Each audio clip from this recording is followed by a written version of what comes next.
मयूरभंज जिला झारपोखरिया स्थित पीईएच medical institute परिसर में इलेक्ट्रो होमियोपैथी डाक्तर संघ तरफ इलेक्ट्रो होमियोपैथी उद्भावक डॉक्टर काउंट सीजर मेटिंग 36तम अंतर्जातीय स्तरीय जन्मवार्षिक उत्सव सम्मेलन अनुष्ठित हो जाएगी।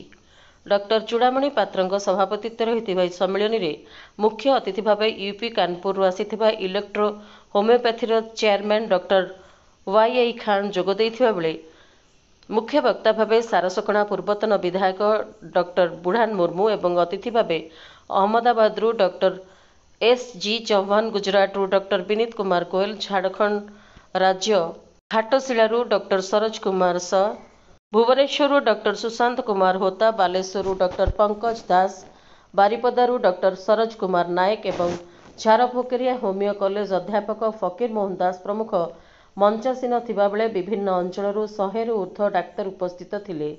सम्मेलन में प्रथमे अतिथि मानक द्वारा उद्भावक डॉक्टर मेटिंग फटोचित्र रे पुष्पमाल्य अर्पण कर दीप प्रज्वलन करा जायतिला। परवर्ती समय रे मुख्य अतिथि माने इलेक्ट्रो होमियोपैथी उद्भावक डॉक्टर मेटिंग गारिमा और तांको जन्म मास उद्देश्य वक्तव्य देवा सहित इलेक्ट्रो होमियो औषधर उपकारिता और रोगर निराकरण विषय वक्तव्य रखिथिले।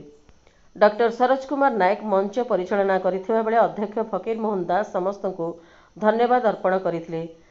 सम्मेलन में मित्र दीपा दंडपाटक ओडिसी नृत्य और चंपावती पात्र संबलपुरी नृत्य बेस मनमुग्धकर होइतिला। मो ना है डॉक्टर सुशांत कुमार होता। इलेक्ट्रो होमियोपैथी कौन? इलेक्ट्रो होमियोपैथी हूँ गोटे 5th faculty of medical science, new medical science, जोटा कि आम भारत वर्ष 150 वर्ष है चली। केवल पत्र गछ छाल इत्यादि ये तैयारी हुए। ए केमिकल किसी न थाए। आम कौन प्रकार केमिकल यूज करूँ। केमिकल नसडा बेसिलिस मोरबिड ये सब आम पाखे ना। सल्ट सल्फर भी आम बाहर कर केवल मलिक्यूल जो एटॉमिक पावर मेडिसिनल प्लांट ताको आम व्यवहार करूँ। इलेक्ट्रो होमियो केते वर्ष हेलाणी भारत और ओडिशा रे चिकित्सा अछि? 150 वर्ष है भारत वर्ष में एवं ओडिशा रे आमर हो प्राय 40 वर्ष।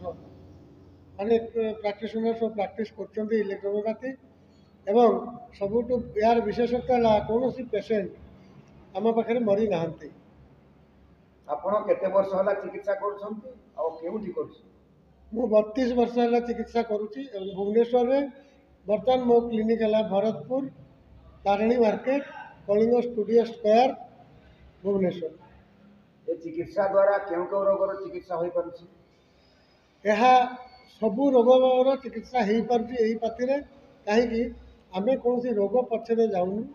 आमर है रसे रक्ते च शुद्धे च प्राणी दीर्घायु प्राप्नोति। आम लोक रस और रक्त जोटा मेन भाइटाल बॉडीर ताको आम शुद्ध करूँ एवं न्यूट्रलाइज करी आम रोग को ठीक करूँ। आपण केउ केउ रोगर चिकित्सा करछन? आम सबु प्रकार रोगर चिकित्सा करूँ एवं 100% आम सफल हूँ। कौन सी रोगर आम फेल आज पर्यंत मुझे है ना।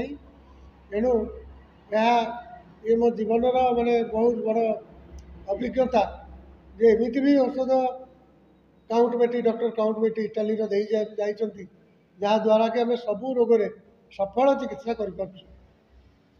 सरकारी स्तर रे यार मान्यता अच्छी ना मिली पारि नाही अथवा मिलिबार संभावना अच्छी कि? सरकारी स्तर रे हमर सेंट्रल गवर्नमेंट आईडीसी कमिटी बसई एवं ताको चली तार मीटिंग चली। एपटे सुप्रीम कोर्ट आपको ऑर्डर देते जे यार एजुकेशन और प्रैक्टिस आपण मैंने करूँ एवं यार रिसर्च करूँ। बाकी ओडिशा रे अन्य स्टेट रे जमीका राजस्थान तांको रिकमेंडेशन देइछंती एप्रूव करके ताकर बोर्ड भी काउंसिल भी कर पाठ्यक्रम आरंभ है। आम ओडिशा रे मध्य आम चेष्टा अच्छु एवं मैडम